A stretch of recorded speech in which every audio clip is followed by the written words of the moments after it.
New York, it's Get Off My Lawn with Gavin McInnes. All right. Oh, this is a good bookend. Real Skins and Hitler Youth on TV. Now, people my age are very familiar with this, but this guy goes, Gavin Ryan, this is what real Nazi and skinheads used to look like and how they sounded. How dare they compare Proud Boys and just about anyone who refuses to castrate themselves, living a life that denies self-loathing, guilt for ancestral greatness, and excuses bad behavior because of race. Second point, TV used to be fucking tits. And it's Geraldo. Slit the throat of a young Hispanic woman. They wanted to make a point and to scare minority people. Do you endorse that activity? Listen, let's get to the real issues here. Yes, sir, why are you curbing? Why are you beating around the bush, Jerry? Look at Jerry King. That was your former name, wasn't it? It wasn't, and I really recommend that you don't push me too hard. Oh, come on, sir. So isn't that weird right there? He's getting physical, and he's the good guy. And yes, I know people that went to school on Long Island with Geraldo. He was Jerry. He became Geraldo when it became cool, but he was always Jerry King.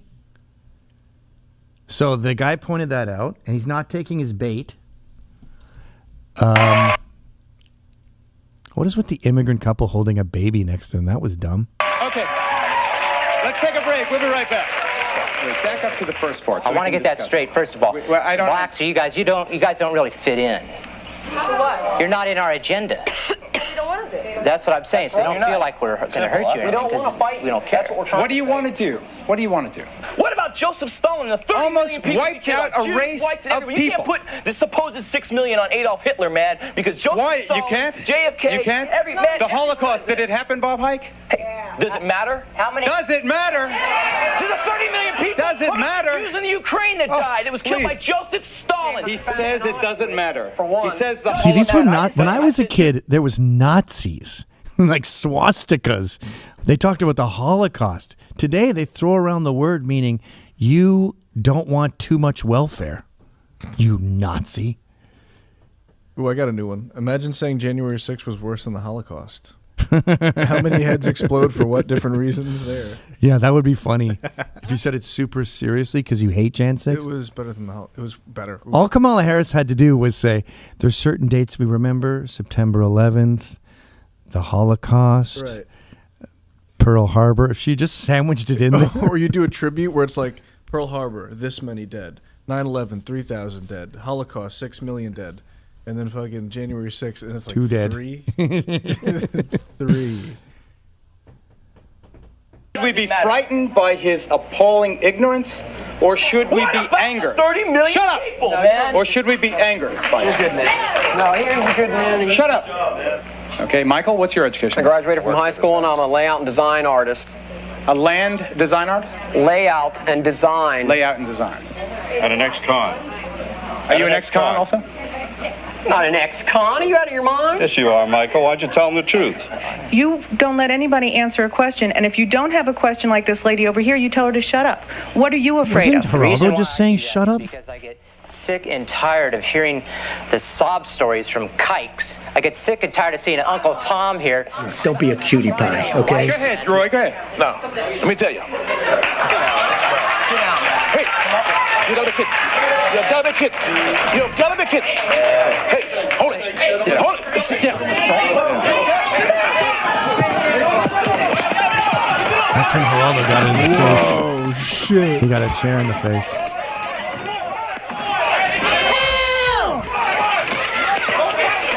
I've seen this a million times. Nah, dog. I thought she was saying that. Oh. Because she grew up in the hood. Come on, dog. No, dog. Now that's how guys talk to one another. So yeah, good point, reader. This is what Nazis were like. Fucking And the Nazis. second point, TV did used to be way badass, sir. Yeah. And did you notice it was the lefties that were instigating all the violence and touching him and telling him to shut up? Anyway, I'm not going to sit here and defend Nazi skinheads. Correct. Let's get to the final vid.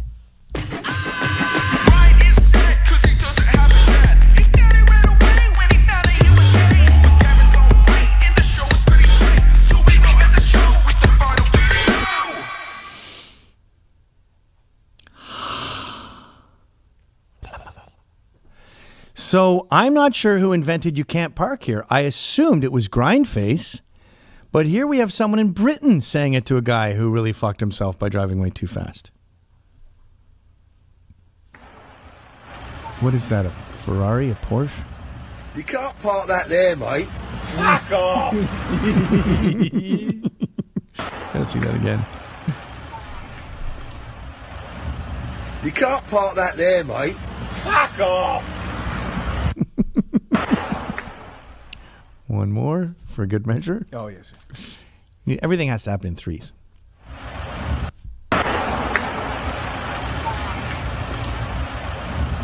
You can't park that there, mate. Fuck off! So yeah, fun show.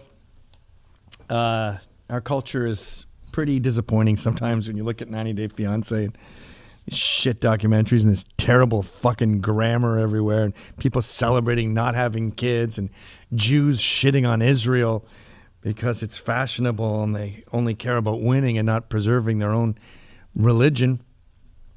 But we're going to keep fighting because that's what we do here. And we're going to fix this problem. You know, I was watching the Salad Days documentary about the DC hardcore scene. And I'm like, Ian MacKay busted his ass. He created a scene, gave it a record label, documented it, and changed people's lives. I created Vice, Hipsters, Proud Boys. You can make stuff. You can have an impact. So let's do that. Let's save Western civilization from itself. And I think the top priority of that is to destroy all this self-hatred. You know, the amazing thing about the West is that it eschewed racial identity and racial politics. And it said, work hard and we're all one. And now they're calling it racist. Now they're calling us domestic terrorists. War. Get fired, get in trouble, be brave, and never stop fighting.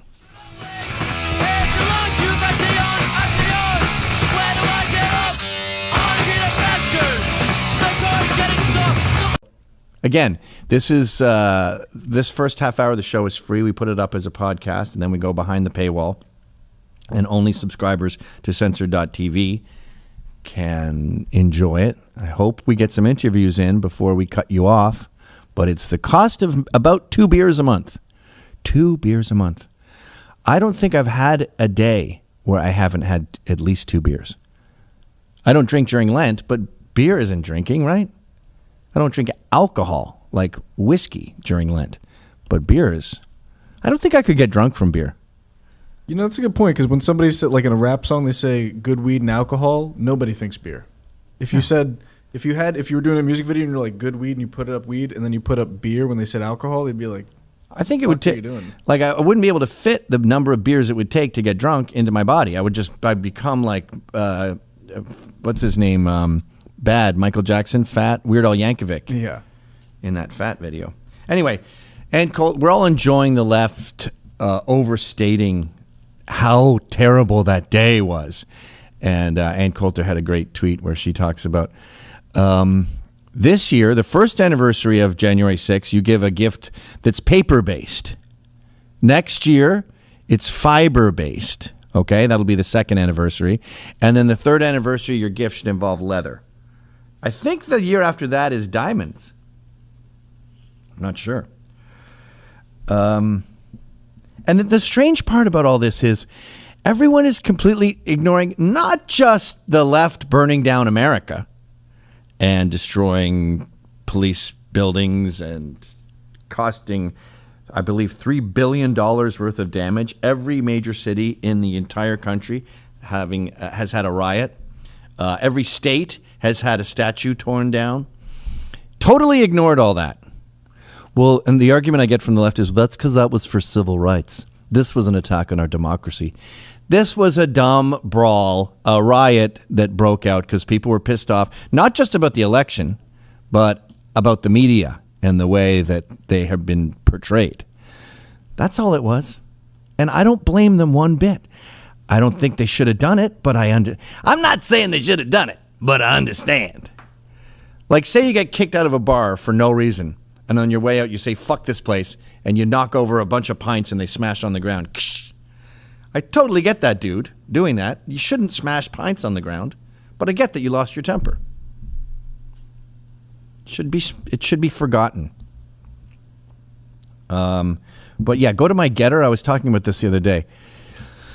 Remember when Democrat protesters stormed the U.S. Capitol in 2018, took over the U.S. Senate building, tried to get into the U.S. Supreme Court during the Kavanaugh confirmations? We've seen this happen a million times from the left, and it's always worse. Remember, it was Georgia? That woman was screaming at the cop at the Senate House. I think I'm wrong, but Senate House, some political building over there. I think they did it in Madison too. And then the DA, Merrick Garland, said, no. The thing about Antifa, that's okay. They do it at night, so they're not interrupting all the magical, important stuff we do all day. They're just like breaking an empty building. No, they do it in the day. They do it in the day, Merrick. What kind of name is Merrick? Stupid one. You take the A's out of America and you make that your first name? Fuck you. The A's are the best part about the word America. Merrick. He looks like that dude who's always fucking with Smurfs. Gargamel. Oh, yeah. He's got Garg vibes. He does have another terrible name. Gargamel. So, yeah, go back to... So that's that... When they did that, Democrat legislators in the MSM cheered it on. If it wasn't for double standards, liberals would have no standards at all. And then there was the Black Panthers did it, right? Can you imagine how many white liberals started masturbating when they saw this?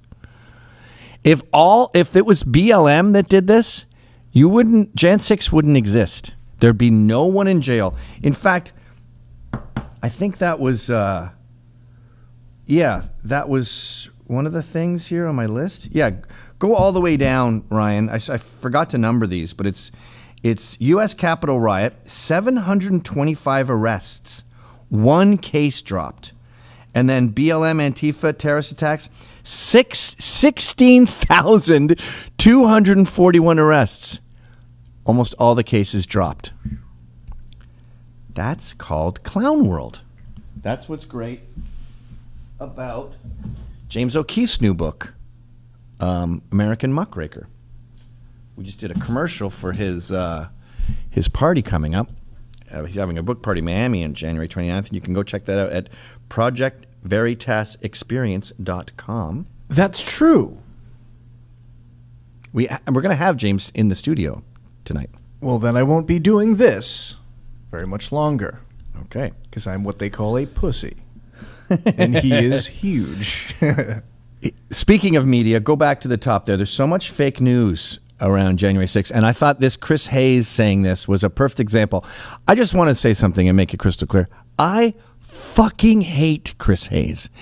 And I saw him at the train station once, and I was in a rush, and I every time I think of him, I'm so mad at myself for not going up to him and giving him a face full of verbal, as they say in England. Fuck. I almost regret it as much as not barfing at the camera when we were talking to Ghazi Kodzo, and I barfed off frame.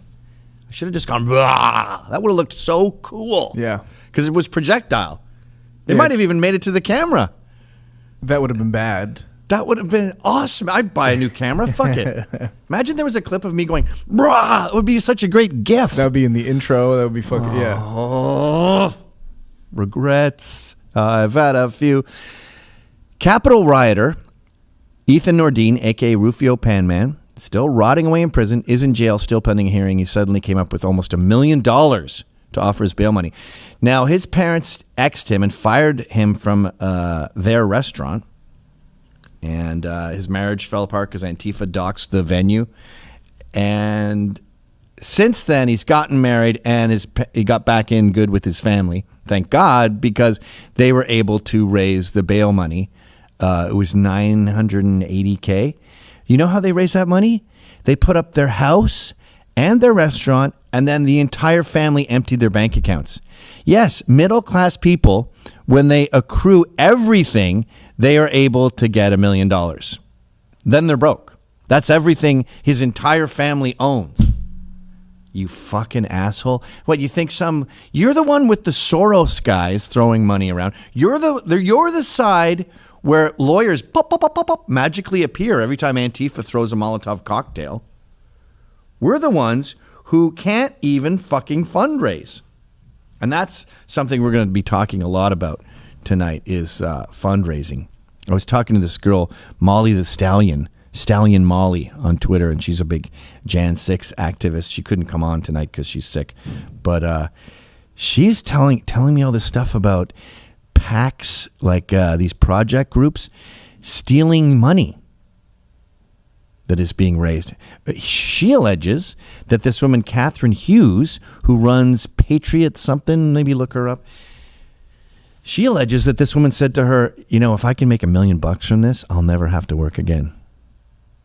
Catherine Hughes. That's the word on the street. You heard it here first, folks. I cannot confirm or deny these allegations, but that's what I heard. So the moral of that story is we need money. And the best way to donate money is to go to the individual's Give, Send, Go. Do not, as far as I'm concerned, I got to tread lightly here for legal reasons, but my personal belief is one should not donate to these big groups just because you saw them on Steve Bannon's War Room. No, Give, Send, Go. We raised $10,000 for Zenoa Kinsman. I talk to Zenoa all the time. She got all the money, so they're reliable. But I was told not to trust Catherine Hughes.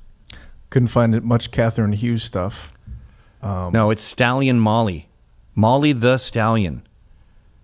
How did you get Molly Stallion from that? So her @name is Stallion Molly. So she's a good follow. Got her. Her cousin, that's her. What a fucking smoke show. Her cousin is on trial. He's in jail right now, and he's been rotting away. I think they managed to raise like $16,000, which is nothing. Dude, we'll have James O'Keefe on. Wait till he tells you the millions of dollars he's had to spend fighting for truth. On the phone, Cynthia Hughes said to me, "Oh, there we go. Oh, good. So I don't have to cover my ass. It's out there." Okay. Joe Biden also was all over this today, talking about how horrific it was and crying. And Trump just goes, this is political theater. You're trying to hide your own incompetence by focusing on Jan 6. The weird thing, though, about this is, and Molly was saying this, Trump has been accused of milking this and telling them not to settle because it's good for him. That's the weird thing about the insurrection, the meandering. The left thinks it makes the right look bad, but a lot of Republicans like it because it gins up the base. So a lot of Trump people are saying, don't settle. We want you to rot in jail and not take a plea, which I support, by the way. So I'm giving strange signals here. Molly's contention is these guys should be able to take a plea. They shouldn't be in there. They're rotting because it makes Trump look better. I kind of like people fighting to the end and not taking a plea when they're guilty. I mean, when they're innocent. Like the gangster book I'm reading, I'm Not a Gangster, by, what's his name? Bobby Collins. His whole life was fucked up because the cops planted a razor on him. This is in like the 60s. And he said he pled guilty just to get it done with. And that gave him a criminal record. He was unhireable. And it set him on the path for a life of crime. So I'm not sure I agree with her that people should be taking pleas. Anyway, this was a good tweet that shows that you could just forward to people, proving it was a meandering. I didn't realize this, actually, that Trump knew that it would be a problem. Go to that last picture. Trump has confirmed reports he requested 10,000 National Guard troops ahead of the January 6th rally in Washington, D.C., only to be rebuffed by the authorities. And we'll talk to a documentary filmmaker, Nick Quested, who was there that day. And he said, I walked by the Capitol steps at about 11 a.m. and there was one cop there. I mean, there's more cops at the South Bronx train station than there are protecting the White House or the Capitol, sorry. It seems kind of weird, don't it? I got to be honest, after doing all these interviews, talking to all these people, I'm still very confused by that day and who was involved. Is that him? Nick Quested. Is it Quested? It is. Yeah.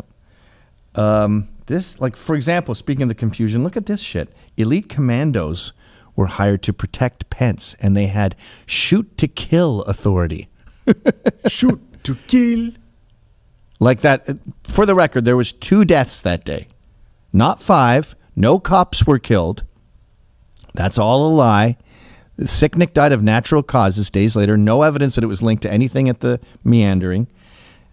Both women, both patriots. Ashley Babbitt was shot in the neck and died of her injuries. And then there was Rosalind Beatty was her name. She was beaten and trampled to death by cops, Capitol Police. And there's 14,000 hours of video. And it's slowly leaking, and we're slowly seeing that the cops were not the angels they purport to be. Although the left is still sticking to that. It's so weird seeing the left support cops, too. They focus on the black ones. Like this guy. I've noticed the lefties, they like to talk about this dude because he's shown like this, like, get back to the mob, saving our institution. They love democracy when it's Biden. Meanwhile, when Trump was in office, they wanted the whole all of D.C. to blow up. Yeah, Eugene Goodman.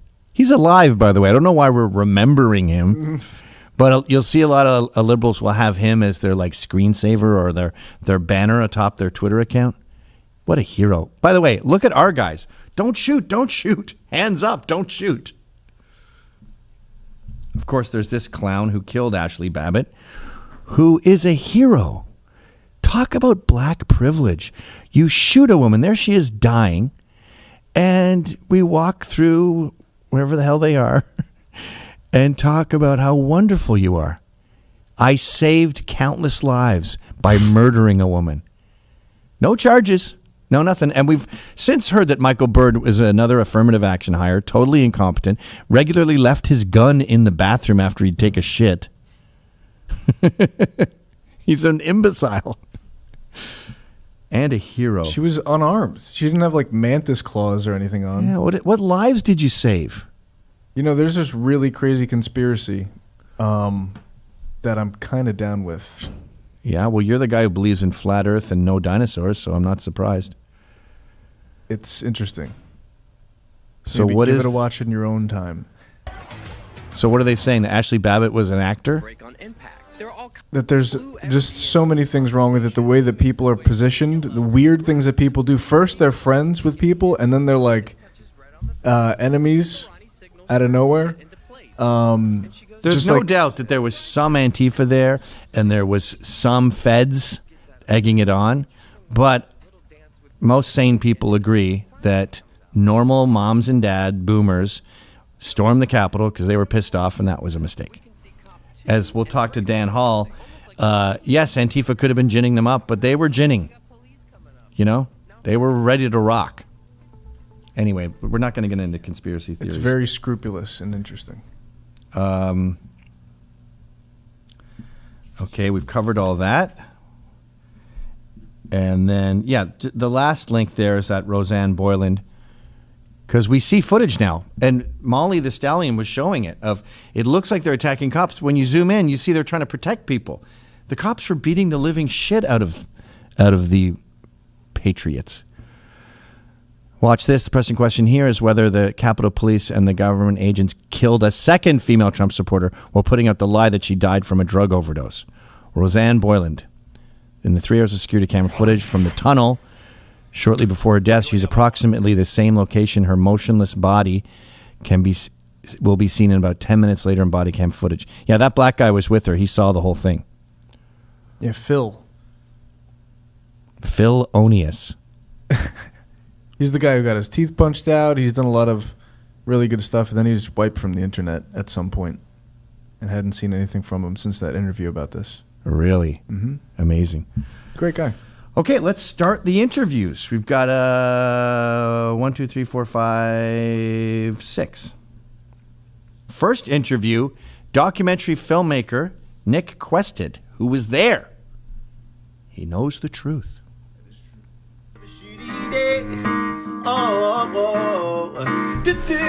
Nick, are you there, sir? I am there. You have a nuclear war going on behind you. I know, maybe I'll... Look, I look educated because I've got books behind me. I'll burn those later. So most people don't know that you were following the Proud Boys around at various rallies for months and months before January 6th, and you were at January 6th. I was indeed. Now, I mean, I need to sit down with you for 4 hours and get the whole story. Your research with Proud Boys was excellent. I also want to talk to you about the work you're doing at the border, but we have limited time here on the January 6th special, so I just want to focus on one instance as a little microcosm of the whole picture. I'm reading in the New York Times, I think it was Alan Freuer, who's I'm not a fan of, and the story is that this Proud Boy went up to Joe, and Joe said, look, man, here's a gun. Go attack those cops, and we're going to storm the Capitol. And the guy was like, okay, I got it. And he ran off. Right? Is that what they're saying? Yeah, that's what, I mean, that's what, the guy's name is Ryan Semsel. Yep. And I'll send you the picture of him putting his arms around Biggs, but I don't, that's what Semsel said, but I think Foy actually refuted it and agreed that that Biggs had no gun. And I was there. I was maybe 5 yards away from them, and I only saw Semsel put his arms around Biggs, and there was definitely no weapon involved at that point at all. I never seen anything to do with any weapons at all from any Proud Boys that day. I like to separate the narrative and the myth. So what exactly is the myth that but why would Biggs pull out a gun, like saying we're about to start shooting people? Well, that's why it doesn't make any sense, because I think it was Semsel trying to create some type of plausibility that he wasn't part of instigating the first push on the fences at the western entrance. Is he making up stuff to get a plea so they'll let him go? I think he was trying to do anything he could, and I think that was very desperate. Because he's not really a Proud Boy. I was told he's kind of a hanger-on who's hoping to get in. I had never seen him before in any with any relationship to any Proud before. It's the first time I saw him, and he's a very noticeable dude. So you're more of an authority on their rallying than I am, because you were there. What's your big picture takeaway? Because the narrative is that they went there, they're being charged potentially with conspiracy, and the charge could be that they went there to overthrow the government. You broke up a second, but... Did they go there to overthrow the government? I was not aware of any plan for them to overthrow the government. I think... I'm not a Proud Boy. I'm just a journalist, and it seemed to me that the Proud Boys went there to confront Antifa and to demonstrate in front of the Capitol. And I don't know. And then there's then the fences come down, and the rioters ran forward. Did the Proud Boys' presence there contribute towards the animus of the crowd? That I can't say, but it definitely they were definitely there at the front, though. Yeah. So it sounds like they, from your take, they contributed to the chaos, but it was all spontaneous. I think that they were definitely there, and they were loud, and but I had not seen any aggression. But I'd have to say that one thing, there was definitely a different feeling on January 6th than there had been at other rallies. From Proud Boys? From Proud Boys. They felt much more serious, and there was a group of Proud Boys there that I hadn't seen before at other rallies, with the orange hats on, who are allegedly from Arizona. Yes, yeah, that's what I heard too. Now, you were filming all this, you're in the fray, and our government is so inept, they have trouble differentiating between old ladies, Proud Boys, Oath Keepers, and journalists. Did you get any shit for being there? Yeah, I was put on the no-fly list. I still have had my trusted traveler and global entry revoked, and I've been interviewed by, various authorities. So law enforcement has been to your house? Yes. And have they confiscated any of your footage? Because you've got some of the best footage around. They didn't confiscate their footage. They subpoenaed me. I see. Because you're doing a documentary about, what is it about the Proud Boys or Jan 6 or just the Trump I was going to say resurrection. Well, we started making a film about the dissatisfaction with the government and the rhetoric from all parts, like from both sides, from Antifa and from various militias, whether it be the Proud Boys, who I don't think are a militia, but whatever. And it distilled into a film about from November the 3rd to January the 6th, and the language and events that led to what happened on the steps of the Capitol. Oh, interesting. Yeah, because that's why I said not to go. Because November, they were stabbed, and the media's takeaway was, Proud Boys show up at least with stabbing. December, they were stabbed, and the media's takeaway was, these show up at least with stabbing. Don't go January. Stabbing is a best case scenario at this point. I also had heard that the government was going to give out their concealed carry permits to people that they didn't normally allow as far as tourism goes. And I thought they're only going to give it to the lefties. You're going to get shot. And again, the media will take away, Proud Boys show up at a thing and someone gets shot. Yeah, you have to think about why there was no counter protest and how that was managed as well. Yeah, I'm glad you brought that up because above and beyond that, which was very unusual, you have this sort of seminal shot, this seminal scene where it's early in the morning. I think is it Biggs and Nordine or something? And they're walking by the state capitol and there's one cop there. Yeah. I mean, that really is the errant thread that unravels the whole sweater. At 11:52, I walked past the Capitol with at the front of the Proud Boys. In the shot was Zach, Nordine, and Biggs, and in the background there is just one police officer, which is fascinating because if 30,000 people are going to turn up to a football match, would you only have one policeman there? You only have one policeman if the kid has a lemonade stand in the suburbs. I mean, right now, I guarantee you there's at least 12 on the steps. Right? I think it's the minimum. So, I mean, that's I'd love to know what the select committee finds out about the chain of command and how the staffing was organized that day. So let's just play hypothetical here and say, what is the worst case scenario with that one cop? Is the scenario, let's understaff law enforcement to inadvertently egg on an insurrection or some sort of riot? I mean, the worst case scenario is that there was a person in authority reduced the staffing in order to create an opportunity for a crowd to enter the Capitol. And that would be on Trump, would it not? I don't know who would be responsible for the levels of policing. I mean, ultimately, depends where you assess responsibility. But that seemed to be a very tactical decision rather than a strategic decision to me. So the plot thickens. All right, well, we're out of time. Last question is, what does your gut say is going to happen to them? Let's focus on Zach. Biggs and Zach? Zach, Nordine, and Biggs. I don't know. The fact that they've been held without bail for so long obviously implies that the U.S. attorney is unsatisfied with their level of cooperation. I think what happens to them depends on how much help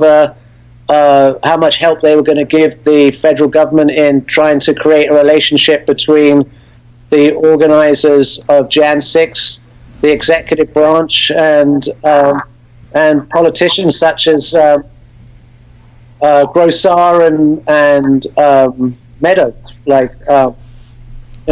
That's really where the link is. It's like, how did this mutate from rhetoric into into riot. Well, I don't think there's any evidence there. I think, and if they're trying to frame them into saying something bad and throwing people under the bus, there's no one to throw under any bus. There was no conspiracy, and taking that to court and proving that they had planned this weeks in advance is impossible because they didn't. So my gut says time served for trespassing and vandalism. But conspiracy is a very low bar. It's to prove conspiracy. You don't need to necessarily prove conspiracy to. You need to. Their actions of provoking a confrontation or looking for a confrontation could be enough to warrant a conspiracy conviction.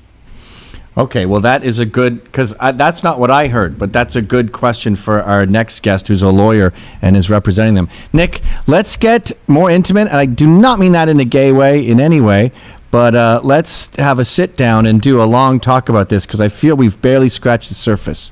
Okay. All right, cheers. Cheers.